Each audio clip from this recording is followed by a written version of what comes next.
I think it really is up to each merchant strategy on how they want to shape their relationship with their customers. At Uber, we were looking at the magnitude of the gains that we were able to generate by personalizing things like discounts, and we made a business decision that it was definitely worth it. I think on average, we saw something like a 35% lift in the efficiency of the discounts that we sent out with personalization versus just flat static discounts out there. Welcome to Productside Stories, the podcast where we reveal the very real and raw lessons learned from product leaders and thinkers all over the world. I'm your host, Rina Alexin, CEO of Productside. Let's dive into today's episode. And today I have the pleasure to be speaking with Peter Moot, co-founder of Promi, a Y Combinator-backed company from summer 2024 that automates pricing in e-commerce with dynamic incentives and promotions. Prior to founding Promi, Peter spent 4 years at Uber as lead product manager for incentives and promotions across rides and eats, and held a product manager role at Jet.com, also focused on pricing. So welcome to the podcast, Peter. Thanks for having me. I'm excited to be here. I love this topic because we often talk about it at Productside, that product managers really need to be in the room and have a seat at the table for pricing discussions. And that's why we wanted to talk to you, because you're at the heart. You've been a product manager involved in pricing, and now you're at the heart of changing how AI can automate pricing for e-commerce brands. Peter, Yep. I usually start asking why product management, but for you, I want to know more. Why pricing? Why did you go in this direction? Yeah, it's funny. I actually get the question a decent amount. I never really sought out pricing as the industry to create a career in for myself. I think I just drifted into it over time. For myself, I think it's a great fit. I have always been a quantitative person. I studied economics in college. As I was moving more towards tech with my career, pricing product management was a good stepping stone, having kind of more of a business background and such. And so it made sense. I started in Jet.com. I actually really loved it.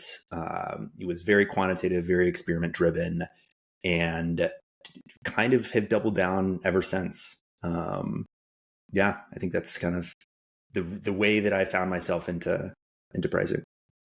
You know, we often talk about how different aspects of product management are, somewhat art and science. And pricing definitely, I feel like, has a good flavor of both. But you mentioned it's very quantitative. So at the end, data can truly drive some decisions. Talk to me about how you are designing Promi to use data to essentially create an AI way to drive decisions around pricing. Yeah, exactly. So I think you're exactly right in the fact that a lot of times pricing can be either science or art. I think a lot of times it really depends on the size of the organization. Obviously, if you have the luxury of big data, you can make it more scientific. You can run A/B tests, you can run switchbacks, all these types of things. For the smaller organizations, that's not always possible. And so it is a little bit more art. The approach that we're taking at Promi, actually, we're trying to bring a lot of this automated A/B testing and things that we were able to develop at a place like Uber, there's a very big data environment, and actually bring it and make it available to the smaller merchants also. And what we find a lot of times is, pricing is one of those muscles that I think a lot of merchants develop a little bit later on while they're scaling. Once they get to the maybe $100 million range above, you start actually building out like a pricing team and having more sophisticated pricing strategies, and maybe even pricing engineers in that matter. But you can get a lot of benefits even in a much smaller stage too. And that's kind of what we see with Promi. We're really just trying to bring some of the very low-hanging fruit that we saw at Uber that's easy to replicate in a smaller data environment and making it available to other merchants. And specifically for us, that's personalization, understanding what types of people react well to discounts and who doesn't. Okay, so interesting. So your AI tool also takes into the account the other side of the transaction, essentially the buyer profile, in order to come up. Okay, that's really interesting. So, because normally I would think that you need a certain level of transactions, like a certain level of volume of transactions in order to do proper A/B testing. As I think you're Hmm. kind of alluding to, Uber has so many transactions per second. So you Yes. can do a lot of that. But if I'm thinking about an e-commerce store that might not have that many transactions, there's still a lot you can learn from buyer profiles. So, okay, so tell me, how do you get that kind of data sets? Are you aggregating data sets on buyers and their behaviors and then applying that to a store? Talk me through that. Yeah. So the data we collected at Promi and a lot of the stuff that we saw that was very predictive of how someone will buy at Uber really broadly kind of falls into three categories of data. There's contextual information. So we're gathering information on the session itself, time of day of week, device type, referral URL.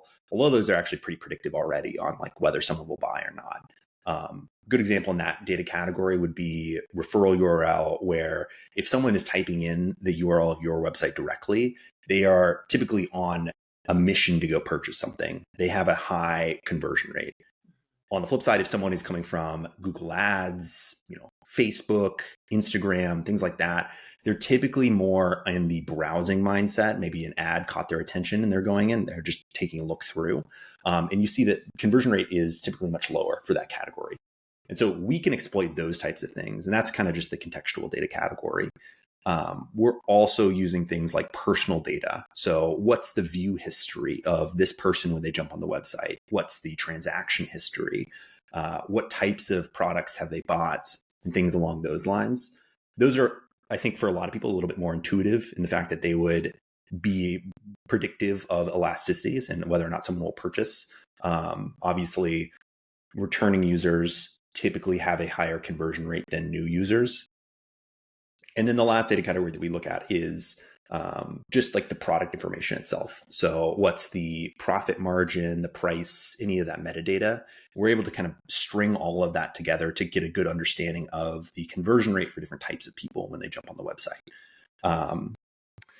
For a little bit of your point on, hey, this can work for smaller merchants. I think that like the approach that we've taken is a little bit different than for a lot of these large merchants, and that we're curating it for these lower data environments. In so much as we're really, the traditional machine learning approach is throwing out basically kind of randomized differences in prices. And so you can get really rich training data to train that AI model and exactly estimate the elasticities of different people. We're actually saying, hey, let's just look at the existing organic traffic that someone has and try to train a model on that can get 85, 90% of the way that a model with all that really rich data can get, and just work for a lot smaller merchants too. Interesting, Peter. You're making me reflect right now a lot on an example is that my husband would get very frustrated with me and with Uber, actually, because I would get all of the discounts like nonstop. It would be always something 20% off, 20% off Yeah. your next 5 rides, whatever you order. And I enjoyed it. And I definitely purchased more on Uber. They probably knew my buyer profile is that I had some elasticity, whereas he probably didn't. So it's interesting for me when I reflect on that. Also, what you're saying is if someone's typing in with the intent to buy, it's almost like we are not penalizing them, but we know they're going to convert, so we don't try as hard, even though Mm-hmm. they are maybe more of our more loyal customers. Does that ever get into, I don't know, some moral quandary here? Like moral quandary, yes. I think that some of the biggest like pushback that we see from merchants and retailers in general is just like the concept of personalized pricing. Are people going to feel bad if one person sees one price and another person sees another price? And I can totally believe that. I think it really is up to each merchant strategy on how they want to shape their relationship with their customers. At Uber, I think, we were looking at the magnitude of the gains that we were able to generate by personalizing things like discounts. And we made a business decision that it was definitely worth it. I think on average, we saw something like a 35% lift in the efficiency of the discounts that we sent out with personalization versus just flat static discounts out there. And so it's pretty significant and changing for the business. But it's a trade-off that, every merchant should make for themselves. Yeah, and even though my husband was frustrated he wasn't getting the discounts, he certainly was getting the benefit when I ordered the car. So Yeah. it worked for our family. Hmm. Okay, so interesting on this. That everything that you're saying makes a lot of sense, and I think that with even more data, Promi can actually unlock some unique pricing knowledge uh, for businesses that didn't have or wouldn't have this large data set. So it's kind of a huge value add to have that kind of perspective. Yeah. Can you speak maybe, we're talking about, I think, a lot of B2C, like, and that is your background with Uber and also Hmm. Jet.com. But is there anything that B2B product managers can learn from the B2C space around personalized pricing? Yeah. I mean, I think that like I have less experience in B2B in general, so I'll caveat this with saying that. But at least in my mind, a lot of the same principles apply to B2B that apply to the B2C space. In many ways, to me, pricing in B2B is just a kind of maybe like lower in example, as in lower number of customers, maybe a higher touch, higher ticket size versus a B2C, but they're still going to behave in a very similar way. So if you're thinking about like the relative elasticities, the types of business customers and um, their willingness to pay, there's definitely a lot of learning there. Even just like running a startup as Promi, it's we have to think about how do we price our products, not only how do we price the products of our merchants. And there's a lot that goes into that as to should we have tiered pricing for different size businesses, which I think is pretty common. I think that's an example of segmentation as well, and personalized pricing effectively. That makes a lot of sense in certain cases. Some merchants can afford only so much, and especially if they're small and starting out. So, Yeah, I feel in the B2B space, because we have product side, we very much have both B2C, like where we sell the individual courses, but also to sell to teams. When we get to enterprise, it does end up being very much personalized pricing, from willingness to pay, budgets, and every single account has we have a discount table, right? So we use an approach, but in the mhm. end, it does become a one-to-one contract, and there's just a lot of leverage in the contract negotiations. But Yeah. I've never actually thought about approaching B2B also from the perspective of, what is this buyer profile, like what is the profile of the enterprise that we're going for, Hmm. and Hmm. is that the way that maybe people should be thinking differently about pricing? Yeah, I definitely think so. In some ways, B2B is a little bit more ripe for personalization, as you mentioned before. Like the channels through which you're advertising the pricing typically are a little bit more restricted. You might not even have your kind of pricing on your website. And a lot of times, like the B2C approach is much more like the price is kind of listed everywhere. You go on Uber or Uber Eats, like you can see the price right there in front of you. We had a little bit of the luxury of the fact that like people are logged into a specific app, and so we have that logged in profile that we could show personalized discounts to. But um, any of kind of like your out of home advertising, things like that, if you're going to put pricing on there, it really restricts what you're able to do with the personalization. And that I think is a little bit different on the B2B side, that you're able Yeah, to do that more. we But have yeah, I found definitely agree with We have found, and I think there was a study done of about 500, over 500 SaaS companies on pricing data and impact of pricing optimization on profitability. And we Mhm. teach it in our digital course because it's fascinating. A 1% improvement in acquisition yields something like a 4% improvement in profitability, but 1% optimization and monetization. So the pricing strategy, 1% improvement in that leads to 12%, over 12%. I think it was 12.7% in profitability. And so it just also, I think, pains me a little bit when I know a lot of companies, they don't actually review pricing more than once a year, if that. Mhm. And I feel like it behooves them to also consider what's next with pricing, because if they can optimize pricing, if they can do better job at identifying who has more elasticity, convert those better, it benefits people, get more access to better products, and then the company obviously grows. So there's a lot of incentive to get this right. Yeah, huge. I mean, pricing changes can be massive changes and levers for companies out there. Um, I mean, exactly like you said, right? Like, a $1 increase in the price of your item, that dollar flows directly through to bottom line profit. And so a lot of times that is why it's so impactful, to kind of like change the prices, figure out what's optimal. So why do you for think us. companies don't do this more often? I don't think it's an easy problem necessarily to solve. I think that a lot of them have difficulty measuring the price changes that they offer, whether it's like it's too small, the A/B test isn't set up correctly.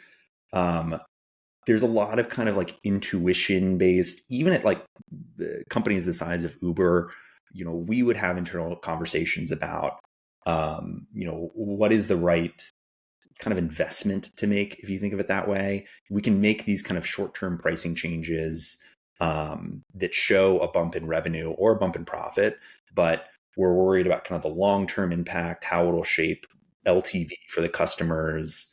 And I think that you can really get caught up in just impossible conversations to solve if you're hypothesizing on like, how does this, impact this one cohort that we saw shrink in this test, even though we saw a net positive in profit everywhere else. And, that's a strategic cohort. So how much should we be evaluating that money from those people versus money from other people? And so things like that. I think what you're talking about is essentially the difficulty in really assessing how much value you're creating for the customer as well as for yourself, because that's what you're trying to do is you're playing a balancing act here. What I heard you mention was that there could be a bump, short term, but long term, the LTV can go down because maybe that customer felt they're not really getting as much value from your product or service, and so they're not willing to come back. And so Exactly. it's you never really then know, but you can predict. I think that's what you're saying. You need a good enough data set, an understanding of the customer behavior to be able to predict pricing. Mm-hmm. Yes, exactly. And I mean, even at a place like Uber, the size and scale of that, we still had questions and we weren't able to solve, for instance, like the long-term customer lifetime value for a lot of these changes that we were making. And so it was very much a kind of like, some of them are leaps of faith. We're saying, hey, we're seeing short-term results. We think that will stick. There's no reason to believe that this doesn't, carry through in the long run. And so we might put that through and basically kind of claim that impact and say like, hey, we made this much money for the business because of this change. So I'm curious, Peter. So let's play this out. You raised prices and got a little bump, but you started seeing more churn. And so maybe that decision was wrong. What do you do? Do you can you lower prices? Is that hard? Or do you just play with promotions and discounts more?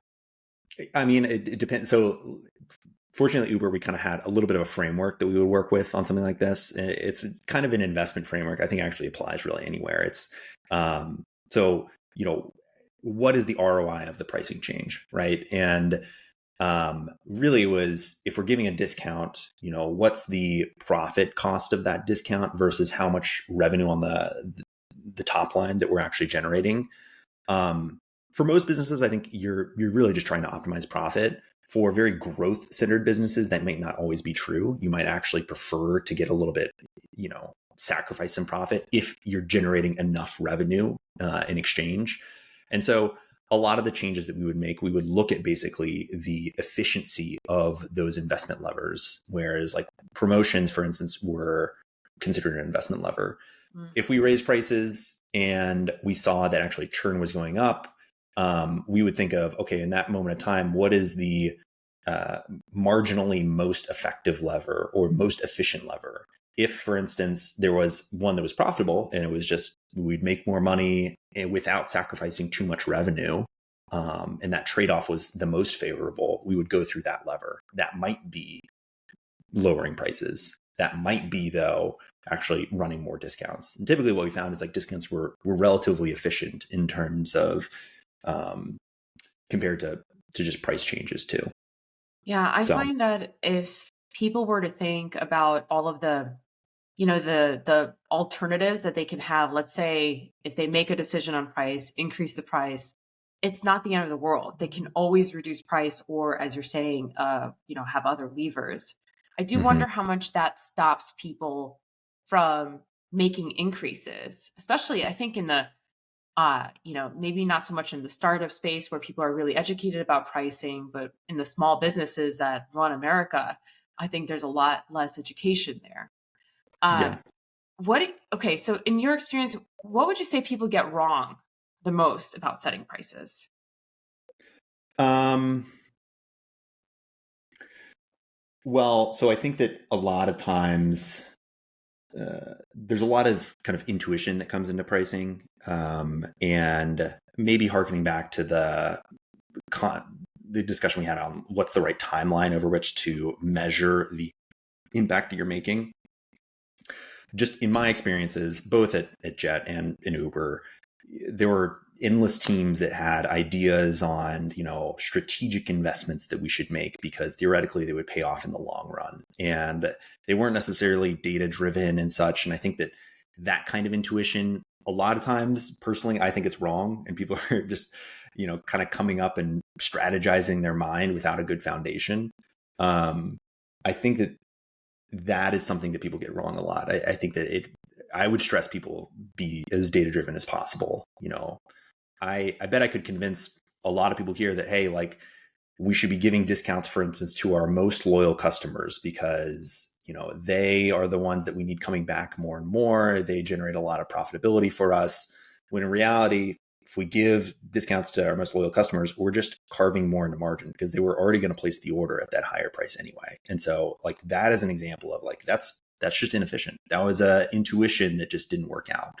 And so I think that's like a common one. Yeah, I Maybe think that goes another, to the point, Peter, just to yeah. kind of emphasize that point. What we're talking here is pricing is it's a reflection of the value creation. So if you have loyal customers, they're getting a lot of value from your product and service. And so it's Hmm. actually okay to charge them more because you're charging for your value. Hmm. Whereas new customers, and that's why we see a lot with new customer acquisition, you haven't proved the value yet. And so that does incentivize, or it gives them another reason to just say yes because it de-risks that choice. Yeah, exactly. That's totally right. Um, yeah, and I think it's just something that people don't think about a lot, or they're kind of getting it backwards a little bit in their mind as far as what the efficiency, at least in the short term, what the efficiency will be for those pricing changes. Yeah. Um, the other point that I was going to make is just that the things that like people get wrong a lot. I just see kind of a spectrum on the development, that just increasing sophistication of pricing strategies out there with retailers. I think that I wouldn't even necessarily say it's people getting it wrong. It's just they don't have the resources to pour into improving their pricing strategy at the stage of the business that they're at yet. A lot of times what you see is like those, when you're even pricing a brand new product out there that you haven't even started the business, a lot of times that's either going to be just cost plus pricing. Maybe you're doing some competitor research and looking at what has similar value props and then pricing yourself kind of relative to that out there. And that's fine. I mean, like that works for new products, definitely. As you start the business, you should really be kind of doing those pricing A/B tests to just, validate that is actually what your value prop is.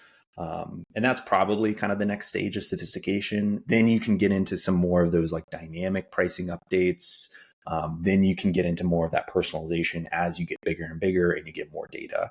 But yeah, I think that like probably just checking yourself and saying, hey, where's my stage of the business? Are we still kind of two steps behind where we should be? Do we have the data? Do we have the size to be able to get a little bit more sophisticated with some of those more advanced techniques or not?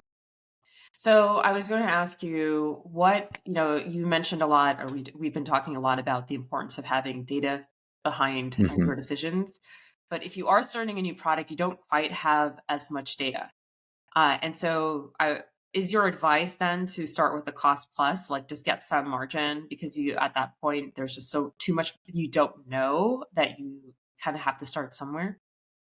Yeah, I mean, I don't think you need to kill yourself over deciding what the price should be. And like really, like a lot of the know-how and advice on starting a startup in general, it's just like try something, see if it works, pivot if it doesn't. You can do that with prices. As you mentioned before, it's a two-way door. So um I probably would take more of the approach of like, what are the competitors out there and what is their pricing model look like? And, you can say, hey, but we offer maybe a more exhaustive feature set than the competitors. So we think we can justify a little bit more of a higher price. And that's totally fine too. Or vice versa. If you're a stripped down version and you want to go after kind of the volume market or just be a cheaper alternative, then yeah. Yeah, you could be the, what is that, challenger pricing approach if you're starting Yep. out and there's incumbents, so that you can kind of take, right? That's essentially, the lower your price, the more market share you're trying to kind of acquire. But Mm-hmm. then it's all the companies go through that, where at some point they want to be the premium brand. And so pricing also signals, it has a power of signaling when something is kind of more valuable, right? It's worth more. So you should be Yep. willing to pay more. Yeah, So definitely. I mentioned at the start of this that a lot of times product managers don't get a seat at the table for pricing Mm-hmm. discussions. And clearly, I mean, you have had quite a seat at a few tables for pricing. Mm-hmm. Um, what can product managers do today to, if they're perhaps in a situation where they're not having as much influence over price? Yeah. Well, maybe the first thing I say is I totally think that product managers should have a seat at the table. I actually, coming from, I think, a jet.com and a walmart.com, where it was a little bit more strategy driven versus product driven. You had teams of like consultants or ex-consultants actually on the pricing team, and it was a strategy team, and the product managers would work with them to decide what the pricing should be, versus Uber, where it was all driven by product managers. There is kind of a much smaller like strategy and planning function, but they don't decide the roadmap for the product managers on the pricing team. And I actually very much believe the latter is a more effective approach, because it is more akin to that. You can move quickly if the product manager is the one making the decisions on the pricing, as far as running experiments, A/B tests, and such. And I think it really just increases the velocity of what you're able to do versus relying on a bigger kind of pricing strategy team. But I don't know if I exactly answered your question. It's kind of what can product managers do to get a seat at the Well, table? I always think about it this way, Peter, that product managers are responsible for value creation. So they Mm-hmm. can't really understand the value created of their decisions if they don't have a pricing lever.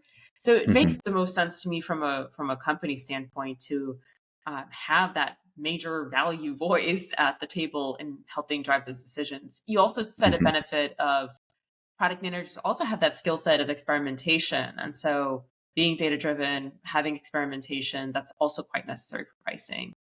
Are Yeah. there other, I guess the question I'm asking is, are there other benefits? Let's say you're a product manager in a situation where you don't have that much influence. Who do you talk to, and how do you create that influence in the organization?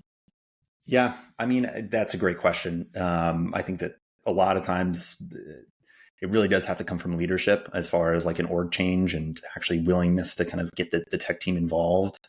Um, I think that there can be examples where showing very successful experiments that are driven by the product team, or the engineering team and such, can kind of shift mindsets for the executives and just make sure that the PM or someone from the tech team actually has more of a seat at the table. It's kind of a maybe like grassroots way of getting there. Otherwise, it's up to leadership. I'm here with you. In the end, you're right. It's a leadership decision, and if it's not, I always wonder. It's like somebody is in these larger organizations. Someone feels like they are going to lose power. There's like all the politics involved, Mm-hmm. but at the end of the day, it's like what's right for the business, and the people who are responsible for product success and value creation should. I think it's a duh question, right? Yeah. They should be part of it. What are you most excited about with Promi? Because it sounds like you're building a product that allows for companies that don't necessarily have as much data to get access to personalized data strategies. Yeah. It's very much that. I think that there was a ton of impact that we saw from personalization at Uber, and being able to kind of make that available to other merchants is pretty exciting. This area in general for me, I think actually has a lot of founder market fit as well. Just as I mentioned, being in the pricing space for such a long time, having so much interest in the pricing space. And so kind of like that optimization mindset, like just tinkering with very sophisticated problems and such of like, how do you build these machine learning models? How do you collect the right data? How do you adjust the discount value accordingly based on all these things? Like, what's the objective function? Blah, blah, blah. It's just all really, really interesting. And just a lot of fun, honestly, to figure out and work on. Well, I can't wait to see what happens because I think it's just fascinating because as we started talking at the beginning, there's art and science, and I think AI has is going to have a massive impact. And if we Mm-hmm. can, I can imagine a future where it's not just Uber that has the ability to send someone like me Mm-hmm. personalized discounts and maybe get my business one a little bit more.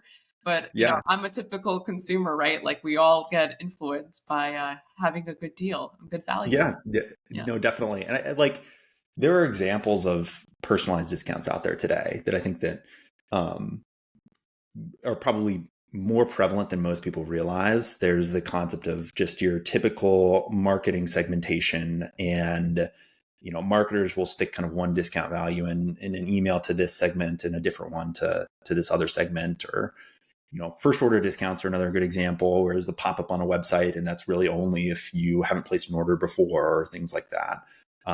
We're just trying to make it a little bit better and smarter and data driven instead of intuition based. I even heard with marketers, there's also a discussion around do you show percent off or you do show the dollar value off? Do you guys play with that? Well, so we don't actually right now. We're planning on building that in, so it's definitely on our roadmap. We did a lot of that experimentation at Uber, actually. Really, kind of where it came down to is probably 90% of the time we just ended up using percent off discounts. They were a little bit more flexible.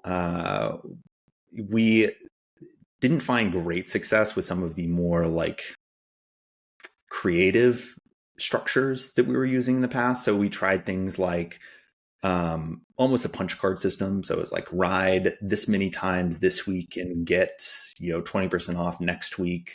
And other things like Uber cash back. If you ride this today, Oh, it'll I give you remember $5 for that. next.